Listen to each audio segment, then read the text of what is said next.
moms, dads, family, and friends, welcome to our show. We're going to share some new things with you and some things you might already know. We've been having a blast this year in school learning all about our country and our state. From geography to history and lots of other things that make the United States great. Mrs. Saley challenged us at the beginning of this year as she said we should work as a team. She wanted us to name all 50 states, and it's not as easy as it might seem. So we thought and we searched our brains, and we really worked together. We did a great job and wrote them all down, and we thought it would take forever. Then Mrs. Saley came up with a plan, and she said, "You'll know them all soon." To make it easier for us to learn all the states, she taught us a catchy little tune.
Thank you guys. My heart.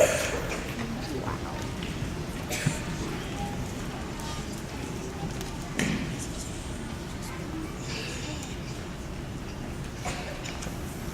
All over America, music is ringing and people are singing.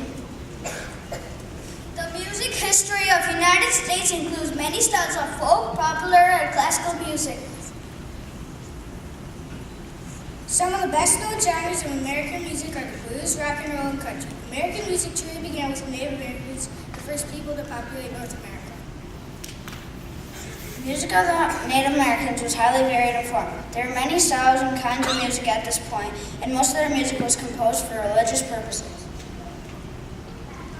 Colonists arrived in America from European countries such as France, Spain, and Great Britain. They brought with them choirs, musical notations, as well as large numbers of West African slaves. These African slaves played a variety of instruments, especially including drums and string instruments similar to the guitar and banjo, and introduced the call and response style of music. As the United States expanded westward, a number of other immigrants arrived with them, bringing their own musical instruments and styles of music. In the 20th century, American popular music reached an all-time level of popularity, but ever since very early times, African American music has remained at the heart. African American music evolved during the 20th century to create styles such as country and rhythm and blues. American music continued to be influenced by the many peoples, language, cultures, and customs that were pouring into America at that time. Rock and roll music was soon to become the most important form of American music. In the following decades, gospel, soul, rock, and country worked together to form new styles of music, like heavy metal and punk music. By the dawn of the 21st century, hip-hop had become the most recorded of any other style of American popular music. From the Native Americans to the West African slave ships, the American colonists to the international immigrants to the recording studios of today, American popular music has seen many changes and developments. From Nashville to Seattle, New York to LA, and everywhere in between, the heart of America beats in its music.